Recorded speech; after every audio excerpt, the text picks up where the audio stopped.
Welcome to the Skeptic Zone, the podcast from Australia for science and reason.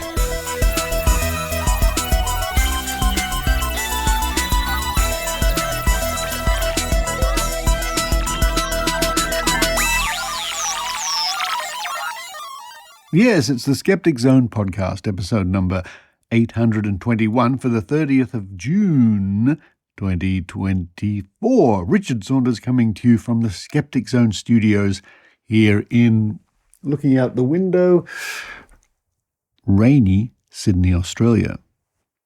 And a big hello to my friends who are just about to take a break or just started to take a break, and especially my teacher friends, of course, who I think about, who do a wonderful job, not an easy job, and nobody should underestimate the value of teachers in our society. But getting back to skepticism, coming up on this week's show, we look at cold reading, psychic reading, that sort of stuff. Recently, I was on ABC Radio here in Australia talking about all sorts of things to do with skepticism, including how psychics ply their trade. I'm going to play a short clip from that interview, and then I'm going to read a report from the Skeptic magazine dating back 22 years when then committee member Alynda Brown, myself, and Ian Bryce, who wrote the article, we went along to have our palms read here in Sydney, and it was a fascinating afternoon. The full report coming up at the top of the show this week, and I think you'll find it very interesting how we analysed the events of the day. Following that, we have a short promo clip for the Skeptical conference coming up in California, although it's online, so you can join from around the world, and I'll be taking part in that in a promotional way, I think. Following that, it's part 3 in our Trove series on the New Age, dating back to 1988. As we like to say, the New Age by now is quite old hat. And somewhere in today's show, and those people who listen to the show regularly know that sometimes there's a bit of an extra segment, we have Kate and Allie, those loons from Canada, rolling a dice or two. Now, before we get into the show, a big thank you to the patron of Australian Skeptics, Dick Smith, who sent me a little clip of the UFO believer Ross Coulthart interviewing a retired admiral. And it's a fascinating clip because Ross Coulthart is indicating that we might not never know about the alien technology because it's too dangerous and it'll be covered up. So I said, in my reply to Dick Smith, I said, well, Ross Coulthart is having a bet each way here. If, unlikely that it is, though, who knows, if alien technology is proven to exist, Ross Coulthart can crow about it for the rest of his life. If it transpires it never is revealed or shown to exist, he can say, well, it's just a government conspiracy covering it all up because it's too dangerous. There you go, it's the win-win situation. Well, another clip from my archives anyway. But now it's time for me to run downstairs, and I think I'll have a cheese toastie. Yum! On lovely sourdough bread, some cheddar cheese, and a little bit of Vegemite on top. While I do that, I hope you enjoy the Skeptic Zone.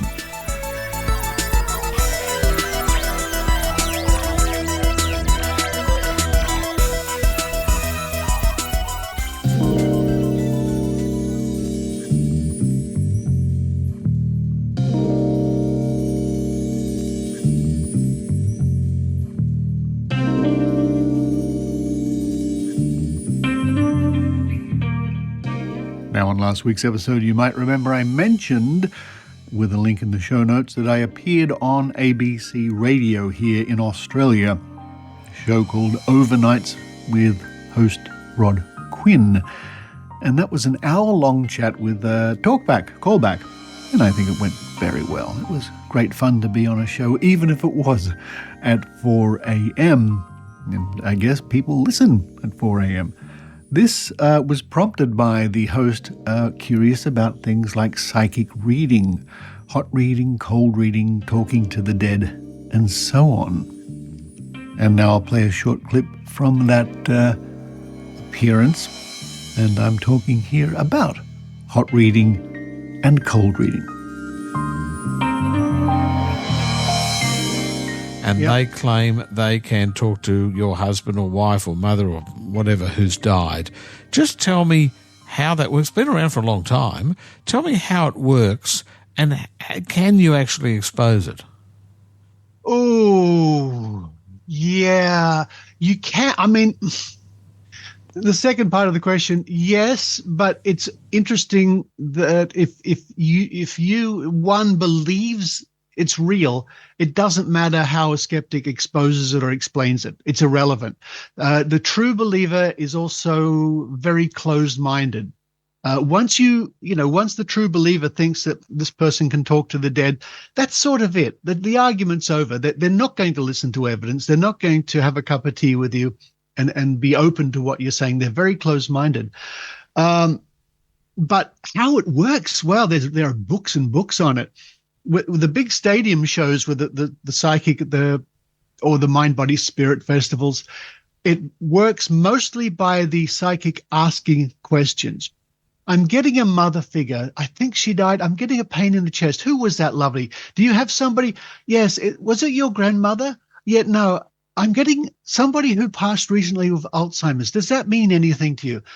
And on it goes. Who played the piano? Why am I hearing piano music? Can you identify with that? Can you acknowledge piano music? There are so many tricks and techniques. That's called, in the biz, it's called cold reading. It means you're cold. You don't know the person, anything about the person. It's like you've never been introduced to them, but you ask and ask and ask questions. You hear what they say. You twist their answers into more questions. The other section of that, the other side of that coin, is called hot reading. Now, hot reading is where the person knows something about the person they're reading. And these days, that's done largely through Facebook. If the psychic knows that Mary Smith is going to come for a reading, well, you can almost bet your bottom dollar that there's something about Mary Smith on Facebook or other media, social media, and the psychic can look up photographs and see, oh, look, there's a little black dog in this photograph. Tell me, Mary, why am I seeing a little black dog? How did you know about Joey, the black dog? And on it goes. And again, there are books and books about this. It's a fascinating adventure into psychology, the interplay between the psychic on the stage and the people in the audience. But I get back to the point is, once somebody believes this is really happening, then they will defend their belief. Their minds are shut tight, and they'll regard me as the next best thing to Satan sometimes, And thank you very much for the ABC overnight program for having me as a guest. Now, this reminded me of some investigations that I and members of the Australian Skeptics carried out many years ago. In fact, over 20 years ago. And in fact, they were written up in the pages of the Skeptic magazine, the journal from Australian Skeptics, of course. These reports are freely available at skeptics.com.au, but I thought they would be of interest given the topic. The first one I will relate comes from the pages of the Skeptic magazine from summer 2002, so in the vicinity of 22 years ago. And this is the time the trio of Ian Bryce, Alynda Brown and myself went to test a psychic claim. Meeting a challenge. Testing a psychic claim results in a nil result. And Ian writes, a team from Australian Skeptics, Alynda Brown, Richard Saunders, Ian Bryce, participated in a demonstration and preliminary test for the challenge. The claim was made by Mr. Michael Peterson of Sydney on behalf of Mr. Bedra Sen that he can tell people about themselves and diagnose illness and has a long record of instantaneous cures for many ailments, including sleepwalking, paralysis, and terminal disease, and was regularly called to hospitals to cure patients where normal medicine was powerless, and those are quite startling claims. When I indicated that it was quite common for psychics to be able to tell subjects about themselves and suggested that a book on cold reading might be a good start, Mr. Peterson wrote, "I am not so simple-minded that I cannot detect a fraud, and your calling someone whom you know nothing about a trickster is offensive and demonstrates a closed mind. Are you afraid that the skeptics might actually have to write out a check? How can anyone prove their ability to your organization if you are too closed of mind to offer them the opportunity?" And now the rest is all in caps. "Is your organization genuinely seeking proof of the supernatural or actually trying to find it?" How could the skeptics ignore a challenge like that? But we needed a specific claim, and Mr. Peterson suggested, "A way of testing the authenticity of Mr. Sen's ability is to place people before him who he has never met and wait for him to tell them something about themselves which no one could possibly know. These persons could be your panel members. They would be told something very specific and not something general that could apply to many people."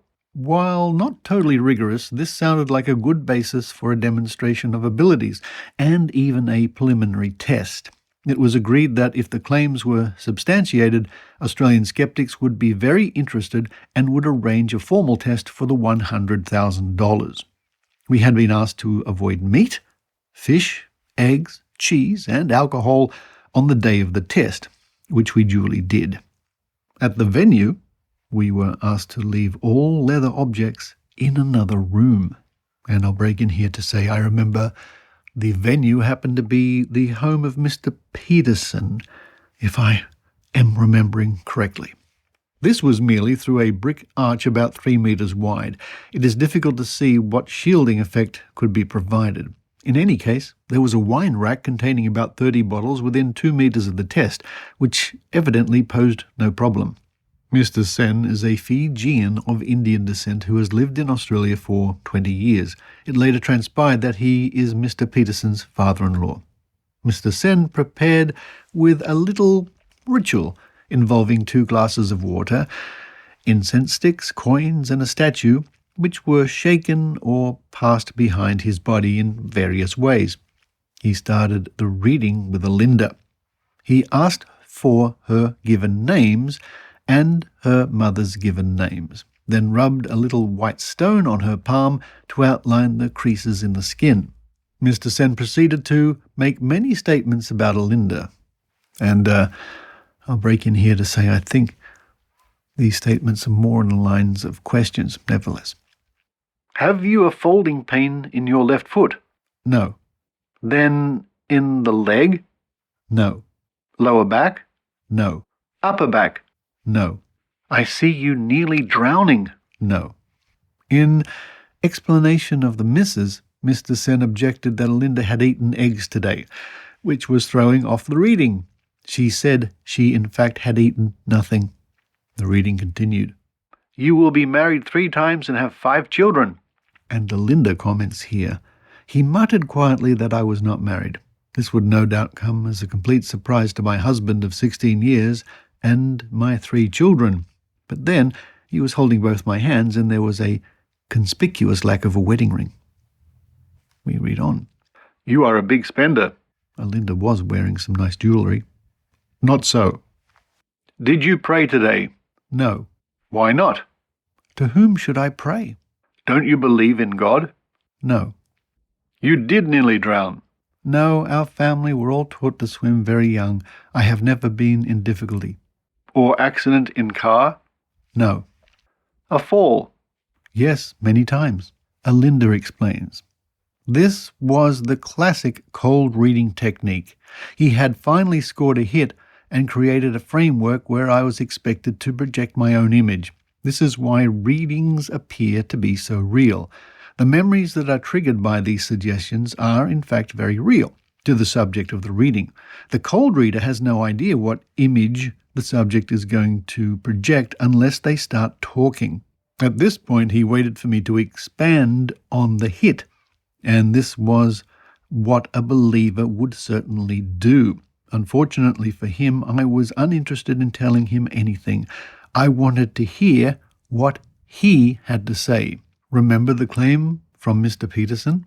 Wait for him to tell them something about themselves which no one could possibly know. So I waited for him to expand, since I have fallen many times, and I had no idea which time he had in mind. In fact, as a judo player, I have often fallen literally thousands of times, but I very much doubt that this was the type of falling he was talking about. By this time, Mr. Sen became a little frustrated and complained of way of explanation. All you can say is no, no, no. I replied that he was asking questions, and I was answering them honestly. Mr. Sen told us about his well-known medical diagnosis and healing powers. Then tell me what I have, I asked. High blood pressure. No. A migraine thing.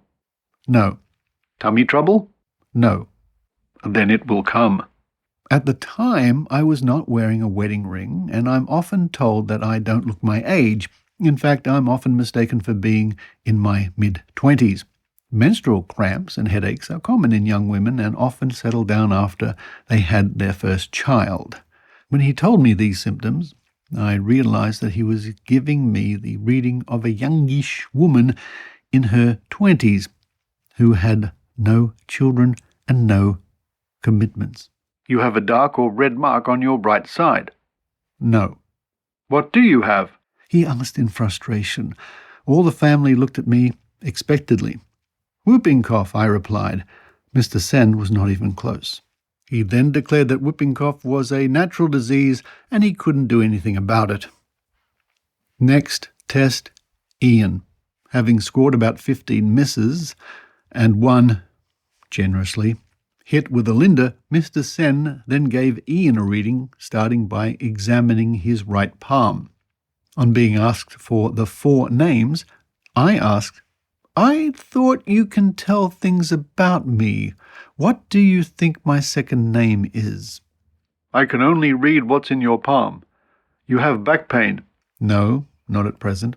You are a rich man. Afraid not. Kidney trouble. No. Bladder. No. You have a choking feeling when sleeping. It's punishment from God. No, nothing like that. You have high blood pressure? No. Then you will in the future. Oh dear, your lifeline is very short. You will develop lots of problems after age 40. And I'll just mention now that Ian Bryce is still very much alive, hale and hearty, and is still the challenge coordinator for the Australian Skeptics. We read on. I asked, can you tell me how old I am now? No. I'm already 53, so that's a worry. Mr. Sen then turned his attention to my left hand. This gave even worse news. You will have an accident in a few days. Be careful. Well, if I had since had an accident, I must have not noticed. I did, however, have a bad headache at the time, which he failed to detect. I count 11 misses and 0 hits. Third test, Richard. Turning to Richard, Mr. Sen commenced his diagnosis. A summary follows. You have a tingling in your foot. No. Back pain. Not now. Everyone has it at some time. Then it has happened or will happen. You have bad saliva coming out. No. You hear constant noises in your ear. No. Then it's going to happen. I can report that as yet to happen, some 2023 or whatever it is years later. 3 times gonna married? Not yet, but if you say so. You fall down off an animal? No. You nearly drown? No. Then be careful. You are very down to earth. And the comment here is, our prayers? Question mark, question mark, question mark. You believe in God? I neither believe nor disbelieve. Your palm here shows some yes, some no. Alynda was not slow to point out, he just told you that. For Richard, we count 9 misses and 0 hits.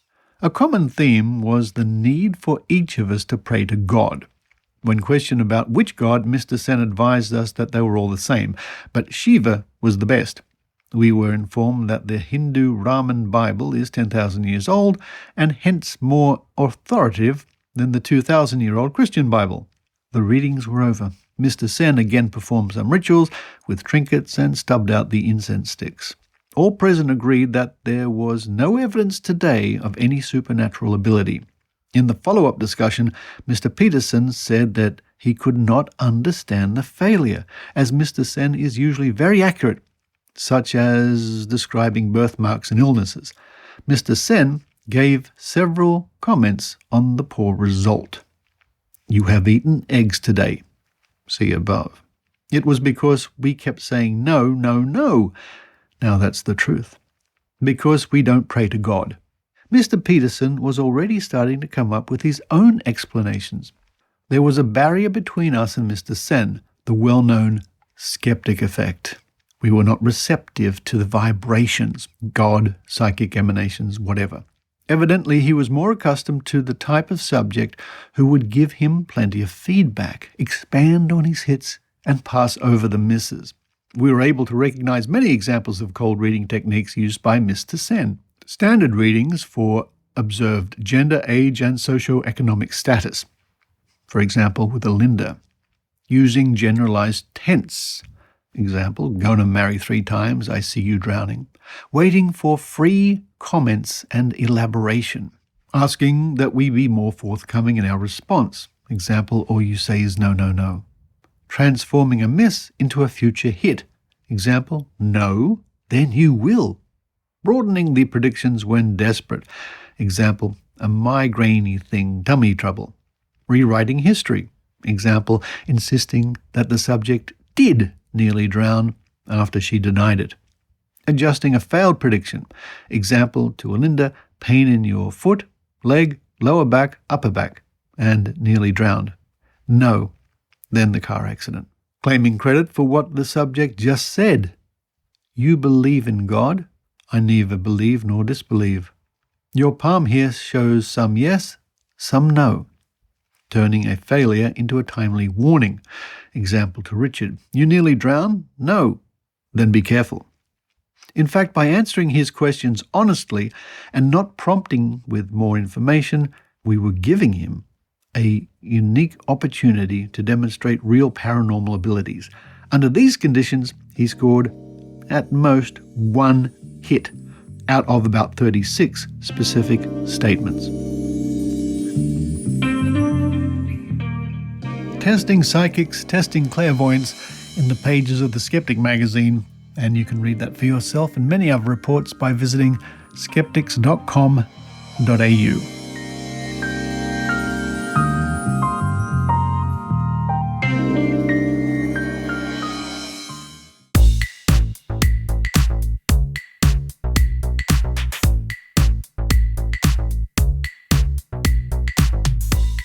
2024 Skeptical Conference, the Northern Californian meeting on science and skepticism.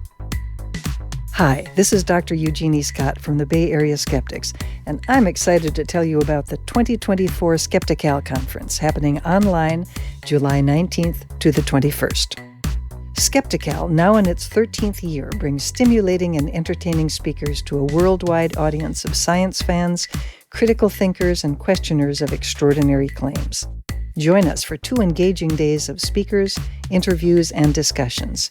And try your hand at matching wits with a panel of famous skeptics playing Skeptical's popular Skepperdy game. We'll be kicking it off with a Global Skeptics in the Pub event that will zoom around the world over a 24-hour period.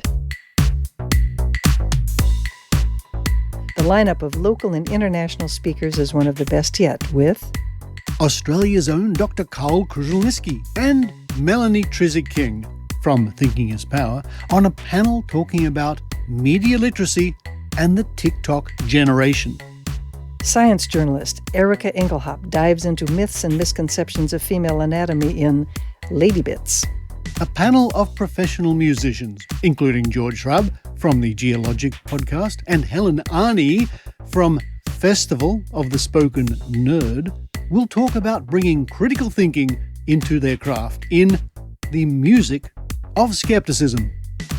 Canada's Dr. Joe Schwartz of McGill University's Office of Science and Society will give your weather forecast for the storm of misconceptions hitting society in his talk, The Pseudoscience Tsunami. AI expert Kyle Polish from the Data Skeptic will be interviewed about the skeptical state of artificial intelligence. Dr. Dan Wilson from the popular Debunk the Funk YouTube channel will give his unique take on modern vaccine myths. We'll have another episode of our popular skeptically themed Jeopardy game show, Skepity, with contestants Dr. Steve Novella from The Skeptic's Guide to the Universe, Michael Marshall, editor of Britain's The Skeptic, and No Illusions from The Skepticrat. Oh, and me. I'll be chairing a panel with internationally known misinformation researchers talking about pre-bunking fake news in an election year. The 2024 Skeptic Al Conference is the Scientific Skepticism Conference brought to you by the Northern California Skeptics. For tickets and more information on the event, including the first ever global Skeptics in the Pub, visit www.skepticalcon.com.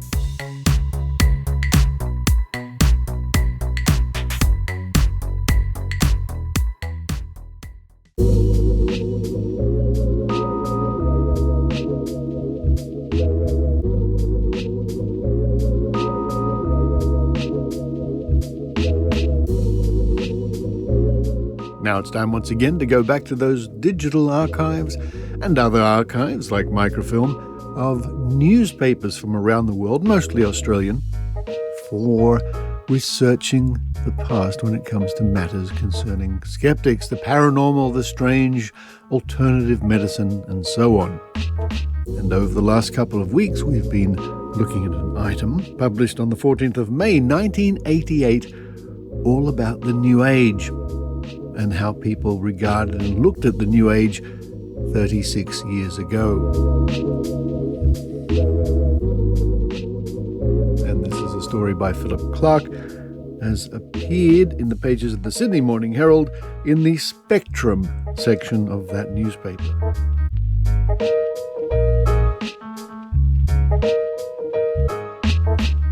And this report is called The New Age's Ordinary People, Amazing Beliefs. The New Age is booming. Australians spend $50 million a year on it, from crystals to float tanks.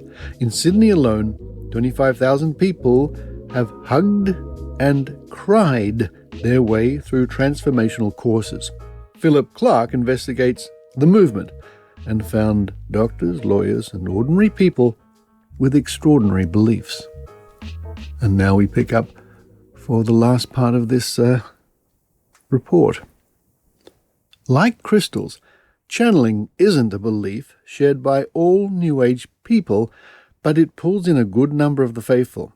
It also pulls in a good number of dollars for the channelers. More than 500 people crowded the Hyatt Kingsgate last November for 2 days to hear Jay-Z Night and paid nearly $500 each for the privilege. According to the Reserve Bank of Australia, $500 in 1988 would be about the equivalent of $1,280 today. Mrs. Knight must have been pleased that Ramtha came along. She lives on a $1.1 million mansion on an 18-hectare horse farm in Washington state, and her 35,000-year-old warrior netted her a cool $3 million in 1986. She has even copyrighted the name Ramtha, as well as warning of a tidal wave. Ramtha warned people to store up a 2-year supply of food and disconnect themselves from the state electricity grid. Ms. Betty Irwin said last week that a number of people who had moved away as a result of Ramtha's tidal wave prediction were now feeling a little more embarrassed. Ironically, one couple moved to Lismore, the site of last month's disastrous floods. And I'll just add that in the last few years, Lismore, which is a city in the far north of New South Wales, has suffered disastrous floods again. In Sydney, a former Department of Main Roads clerk and personal manager, Mr. Richard Dunlop, 43, channels Peter, a spirit of a healer who lived around the time of Jesus. Mr. Dunlop is not certain, but he thinks that it may be St. Peter himself. He lived in Egypt and also worked with Jesus, Mr. Dunlop says. Mr. Dunlop, a Paddington resident, and Paddington is a suburb in Sydney, began channeling spirits 2 years ago, starting off with an Aboriginal, but has been channeling Peter for the last 6 months. He goes into a meditative trance and, quote, allows thoughts and knowledge, end quote, of Peter to speak through him. Peter is a healing spirit. He doesn't have the hype of Ramtha, and he doesn't make predictions. Mr. Dunlop says he channels in one-to-one sessions, and Peter advises people on aspects of their diet and general physical and emotional health. Mr. John Esom, who went to the Ramtha weekend in Sydney, says he has an open mind about channelers and crystals. What Ramtha was saying was coherent, intelligent, and often very funny, Mr. Esom says. Like many New Age beliefs, channeling isn't subject to a great deal of intellectual scrutiny by New Agers. It is not obvious why a spirit from the past has anything more profound to say than anybody else. It is also noticeable that only famous or relatively exotic spirits are channeled. The chances of bumping into an ancient coal carrier or a 17th century Chinese servant girl are not very high. Credulity is rampant among New Age followers. Skepticism is discouraged in favor of accepting what people say feels right for them. Although it is difficult to gauge the precise level of support for the New Age ideas in the community, recent findings from the respected National Social Science Survey, conducted by the Research School of Social Sciences at the Australian National University, point to a high level of confidence in astrology, a standard New Age belief. A sample of 1,500 people was asked, quote, "Do you believe in astrology?" End quote. Nationally, 16% of people agreed with the proposition, 23% were uncertain, and 62% rejected astrology. There was a pronounced gender difference in the acceptance, with only 21% of women strongly rejecting it compared to 34% of men. There was also a correlation between readers to an intensive seminar on, quote, the metaphysical understandings of ancient Europe, Taoist philosophy, and the battle plan of the Mongol warriors, end quote. In the Blue Mountains last weekend, and that's an area just to the west of Sydney, in the Blue Mountains last weekend, 160 participants in, quote, warriors' wisdom, end quote, were busy, quote, facing their own death, end quote. That sounds dramatic. By abseiling, and that's another word for rappelling, down a cliff face. The night before, they had been taught to walk on fire. After several hours of intensive psychological preparation, the participants claimed that they walked across a 2-meter-long bed of hot coals without injury. Well, so have I, without any particular preparation at all. The originator of the course, Mr. Stuart Wilde, claims to have studied the techniques which enabled the Mongols to devastate Western Europe and herald the Dark Ages. He applies these to help people achieve better, quote, motivation, understanding, and preparation, end quote. The course costs $550. The president of the National Skeptics Association, well, how about that? We get a little mention here.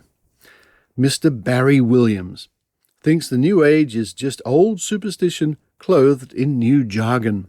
They all talk niceness, but there's absolutely nothing you can put your finger on, he says. According to the president of the Royal Australian College of General Practitioners, Dr. Eric Fisher, rebirthing is nothing more than hyperventilating or overbreathing. Dr. Fisher says that the effect is to wash out the carbon dioxide in the blood, producing alkalinity and consequent tetanic spasms. This is what causes tingling and the pain in the hands and the feet. It's a clinical sign we see all the time in cases of people with acute anxiety. He says, in New Age terms, the technique becomes a release of, quote, blocked energy, end quote, which gives a happier and more fulfilled life. The movement has spawned its own set of gurus and leaders. Actress Shirley MacLaine is one of the more famous. The publication of her book, Out on a Limb, in 1983, in which she set out her belief in reincarnation, was an important step for New Age respectability. MacLaine is one of the high priestesses of the New Age movement and a passionate believer in Ramtha. She has even moved to live near Jay-Z Knight in the American Northwest. MacLaine has found the New Age to be a respectable earner. She charges $300 a ticket for personal appearances at New Age gatherings. The movement is eclectic in its belief system. Courses and adherents tend to borrow freely from various religions, the occult and psychoanalytic trends, the acceptance of astrology and education level, and more educated people less willing to embrace the stars. With all those channelers channeling and crystals sparkling, the economy of the New Age is enormous. John Essam estimates that $1 billion is spent on the New Age in the United States. In Australia, he puts the figure at more than $50 million. Much more money goes on courses, but a healthy percentage is spent on remedies and cures, tickets to psychics, crystals, and mystic paraphernalia. Mysteries, a New Age shop in Balmain, stocks wands, carved dolphins, crystals, amulets, herbs, with which to create spells and, naturally, a wide range of pyramids to ensure that the up-to-date New Ager is vibrating properly in tune with the universe. The charlatans are out in force. An advertisement offers readers a special deal on a, quote, past life viewer, end quote. It's a television screen which will display your past lives, if you concentrate hard enough. While New Agers do not share the same beliefs, there is a dogmatic core which gives the movement shape. At the heart of it is the notion that God is within all of us. There is no transcendental God, but each person contains a spirit. Contacting and cherishing that spirit is the way to get in touch with the higher spiritual plane of the universe. As a consequence, people are responsible for everything that happens to them. Illness is created by people themselves. We are responsible for everything that happens to us. An important canon of the movement is a belief in holistic healing. Naturopathy and acupuncture are the medicine of the New Age. Astrology and rebirthing are among its therapies. And a quick note from me to say that this is still more or less true, except I have not heard of rebirthing for a long time. It was a big trend when this was written 36 years ago. But like some New Age silliness, it sort of just faded. The movement is a reaction against rationalism and the Western idea of the mind-body dictum in favor of the Eastern holism and mysticism. Given the widespread falling away of traditional religious observance, the New Age has become a sort of religion. Perhaps the movement was best described by the American writer Tom Wolfe, one of the first to note the obsession with the self in the 1970s. In an essay, The Me Decade and the Third Great Awakening, published in the late 1970s, Wolfe pointed out that the self-obsession amounted to a new religious awakening of enormous proportions. Where the Third Great Awakening will lead, who can presume to say? One only knows that the great religious waves have a momentum all their own. Neither arguments, nor policies, nor acts of the legislature have been any match for them in the past. And this one has the mightiest, holiest role of all. The beat that goes me, me, me, me. And finally on the page here, there's another little section called What They're Into. Astrology, still going strong after all these years, is the notion that the stars and planets influence our lives and destinies. Fairly workaday belief for many New Agers. Palmistry, palm reading, and tarot cards are widely used to predicting the future. Bark flowers, a popular remedy. Flower essences are taken in small drops to cure a range of ills. Bodywork, a New Age term to describe various therapies which concentrate on loosening up the body, stretching and generally getting people to feel more at ease with their bodies. Includes techniques such as rebalancing and joint release. Creative visualization. If I think hard enough, I'll get it. Popular technique based on the belief that what you think you are going to get is likely to be what you actually get. Sounds like a forerunner to The Secret, doesn't it? That's interesting. Therefore, goals can be achieved by imagining what it is like to achieve them. Instruction courses and books are available. Channeling, process where channelers, once called mediums, rely on the voice and personality of the dead. Spirits may be those who once lived, or extraterrestrial beings. The spirits advise on personal problems and sometimes make predictions. Crystals. Natural crystals are believed to have healing powers and the ability to transmit messages. It is said their crystalline structure can be made to resonate in tune with people's natural vibrations and thus amplify and enhance natural energy. Bit of word salad there. Dolphins. Quite popular. Whales are also well regarded. Believed to have a high level of intelligence and communication skills. Some New Agers believe you can. Dolphins and whales are at one with the environment. Ecology. The New Ager is usually interested in conservation, deep ecology, and environmental issues. Float tanks. Popular New Age recreation. Immersion in a tank of a saturated salt solution which enables free flotation. Sometimes New Age music is played, said to be deeply relaxing. Some claim greater benefits including meditative astral travel. Healing.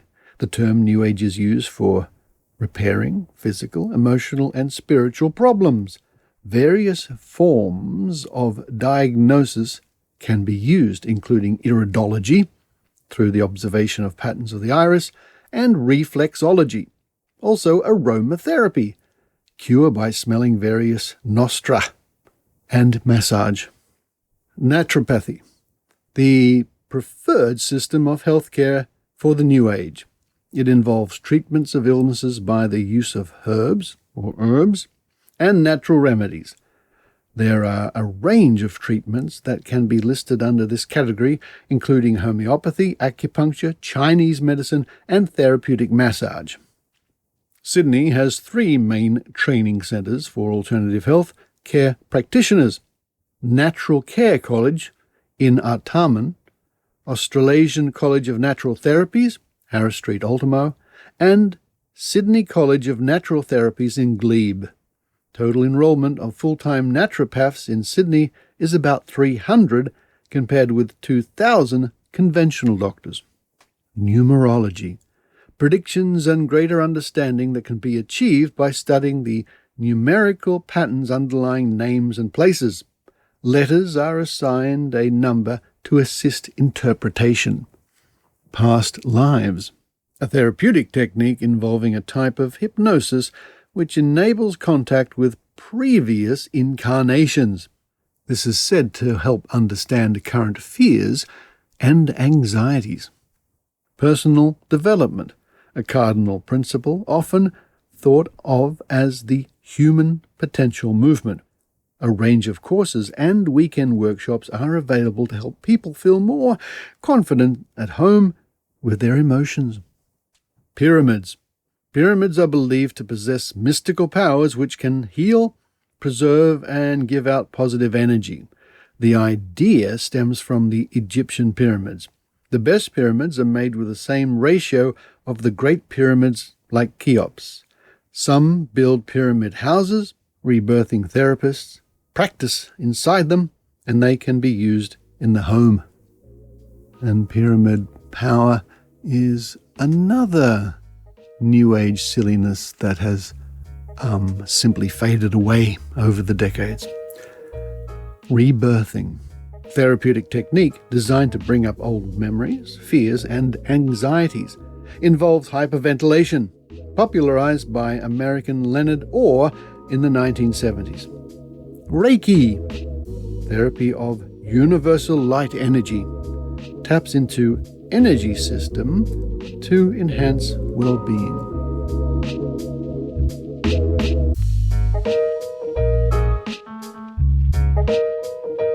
And there we wrap up our three-part series from the 14th of May 1988, The New Ages, Ordinary People, Amazing Beliefs, and that was a report by Philip Clark 36 years ago.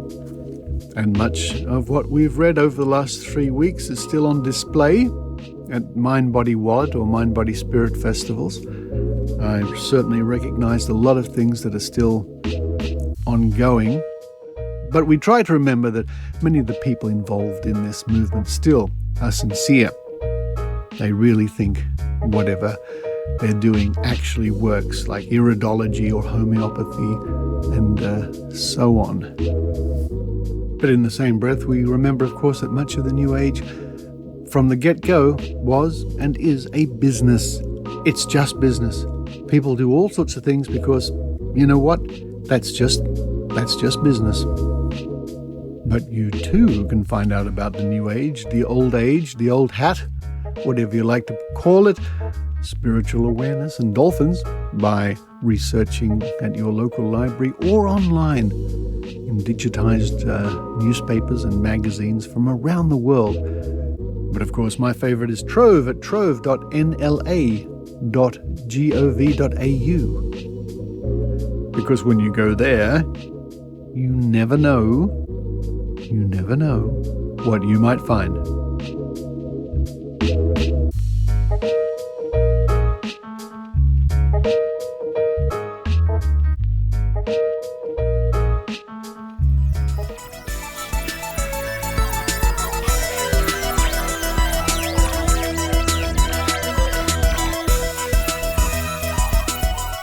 Thank you for listening to the Skeptic Zone podcast this week, and thank you to my Patreons and PayPal supporters and people who contribute, very generous people every now and then. It helps me keep up to date with microphone technology and whatnot. And if you recall, on last week's episode, you heard various interviews by Adrian Hill at the New Mexico Skeptics, and if you listened carefully, you might have been very impressed simply by the sound quality of those recordings. Well, that's because I supplied Adrian with one of the newer microphones which records in what we call 32-bit float, which I'm recording with at the moment, which means it's hard to, almost impossible to clip recordings. And in post-production, you can change the levels, and it's staggering. The technology these days is quite staggering, and the microphone she was using is a tiny handheld one, can fit into a pocket, can fit into a purse. I'm quite impressed by that technology. And not that I get any kickback from the people who make it, but that is made by the Zoom company, the Zoom microphone company.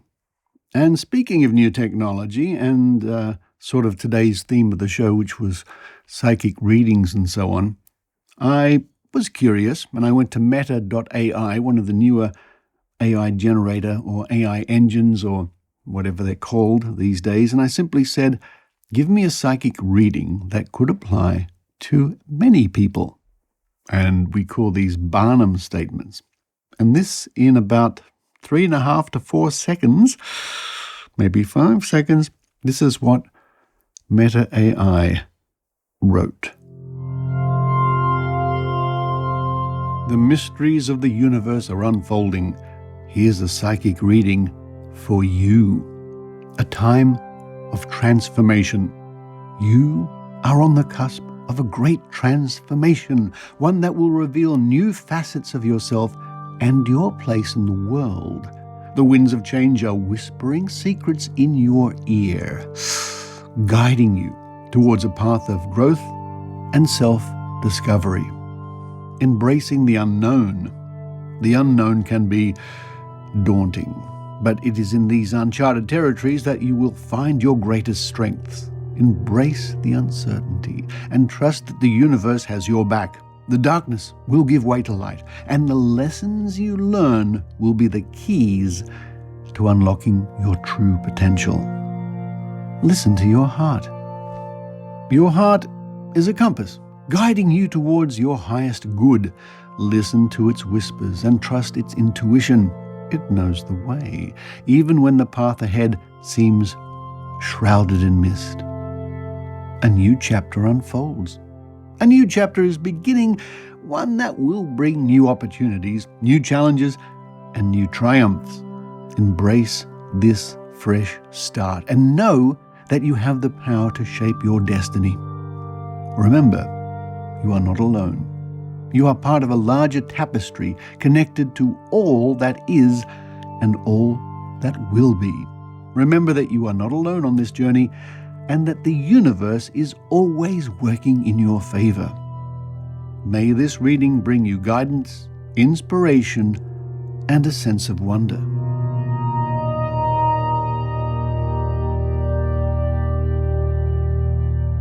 Well, that's not far removed from what you might get from psychic readings or Barnum statements, or maybe something, an astrology column or something like that. It's waffly, it's new age, it's quite banal, really. It's almost comical in its cartoon characteristics. However, that took in the vicinity of 3 to 5 seconds for an AI engine to generate. We do live in a strange, brave new world. Coming up on next week's show, what do we have? Well, the Trove segment looks at the Roswell so-called UFO crash from the perspective of newspaper reports here in Australia at the time. Yes, it made news here a few days after the event in Australia, which I find a little unexpected, but there you go. But for this week, from, it's still raining, Sydney, Australia, this is Richard Saunders signing off.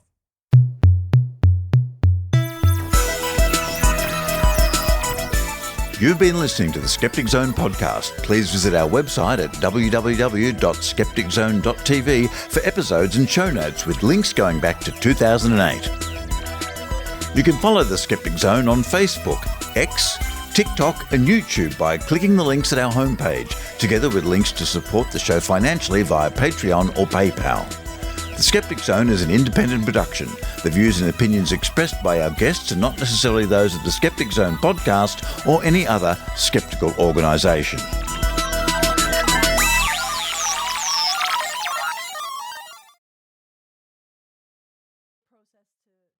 It's the after party. It's the after party with Kate and Allie. Yes, it is. Do you have anything exciting planned for the Canada Day long weekend? Ooh, probably not. I am kind of boring. I'll probably be sitting at home. I might go for a hike. I like going for a walk with the dog or maybe a hike, but I don't usually participate in the festivities. What about you, Kat? Oh, well, no, because I'm boring. Like boring squared here. But it is a nice long weekend here in Canada. And next week, the UK has got a big election happening on July 4th, which is, of course, the American Independence Day. So that got me thinking about, does Australia have an Independence Day? And they do, but they don't get a public holiday for it. Oh. And it's January 26th, but Some are pushing for July 9th to become a public holiday for it, because on July 9th, 1900, the Constitution of Australia was ratified, marking the true independence of their country. Isn't that cool? That is really amazing. So like July 1 could kick off the parties going right through to July 9th. But do you know what else happened on July the 1st? No clue. I'm sure there's lots of things that have happened on July the 1st. Tons and tons. On July 1, 1841, the islands of New Zealand were separated from the colony of New South Wales, making them their own colony, separating New Zealand from Australia. So, kind of New Zealand Independence Day, which they celebrate on the 6th of February, but we're going to celebrate it on the 1st of July because we're already celebrating that day. We celebrate it on the 6th of February because that's when their founding document was actually signed. But, hey guys, party with us. It's July 1st. I guess that it's not as exciting for them too because they're in the middle of the winter. Indoor parties. Not that you really have to be indoors in New Zealand and Australia. No, not even in the winter. Not compared to Canada. Right. I mean, here where it gets to be minus 30, we still barbecue. That's right. Yeah. Like, it's a year-round thing. We don't just save that for, the summertime. Yeah. I was astounded when I first moved to the province from Vancouver, which is very temperate. Our neighbors were barbecuing and it was minus 38. I couldn't believe it. Oh, and when the air is that cold, the smell just hangs there and makes everybody in the neighborhood jealous and so hungry. Wonderful. So should we maybe play with some dice and see if luck is going to be our friend this weekend? Yeah, see how psychic we are this week. And Kat, you have a new addition just for the dice game. It's so exciting. What is it? So you're going to roll all the dice because you have something very special. Yes, I've got this beautiful tower. I think it was meant for D&D dice roller. And I have a beautiful dragon to go with it. I'm using my blood spatter die because they're red and white and those are Canada Day colors. So perfect. Very appropriate. Let's start with a 20-sided die. Oh, that's what exactly was in my hand. Aren't we brilliant? Are you going to predict what this 20-sided die will? I'm going to say 20, and I'm going to ask ChatGPT what it predicts. Ooh. So its prediction is 12. And it's reminding me that the outcome is ultimately determined by chance. It doesn't think it's psychic. Oh my goodness. Okay. Ooh. So 20 and 12, what are you doing? Well, I normally go for 19, but it's never 19. So maybe I'll just go for 9. Okay. That's a beautiful sound. Oh, what a beautiful sound. It's 15. Ah! So we're all wrong. All right. So not so good. So which die are you going to choose next? I think I'll go with the 12. Okay. So, 12-sided die. I am going to continue with my trend, and I'm going to pick 12. All right. What does ChatGPT say? ChatGPT says 7. Ooh. I think I'll go with a 2. A nice spread. Right? 11. Oh! Now, if I was Terrence Howard, 1 times 1 equals 2. So do I win? If you don't know that reference, just ignore me. Or actually, and I highly recommend if you're going to watch anything about it, watch Coleman Watt's video on his Think This Through channel. It's very well done. On YouTube. I want to throw all of these down just to see if we get a 5 for Susan Gerbic. We did get a 5 for Susan Gerbic. Only 1 5. So how many dice was that? 7. There's 7 dice, and one of them was a 5 for Susan Gerbic. Well, there we go. That's a new strategy to get 5s. It was the 8-sided die that gave me a 5. I'm going to select Kat a D4, and you have one, correct? I do have a D4 right here. Excellent. You've got a 25% chance of getting this right. What's your guess? And that's why I chose it, because there's 3 of us, 2 humans and an AI predicting. So one of us hopefully will get it right. Unless the dragon says no. So my guess is going to be 4. I'm going to go with the same strategy. And ChatGPT has said 3. So what's your guess? Oh, I'm going to go with number 1. And it looks like it is number 1. Oh, you are psychic today. So far, we have a 15, an 11, and a 1. So what are we going to do for the supplemental? How about a D8? All right. Bum, bum, bum. What's your prediction? Kat, I want you to gather your inner psychic ability and predict what number for the D8 I am going to choose. I think you're going to go with an 8. Wow, you're good.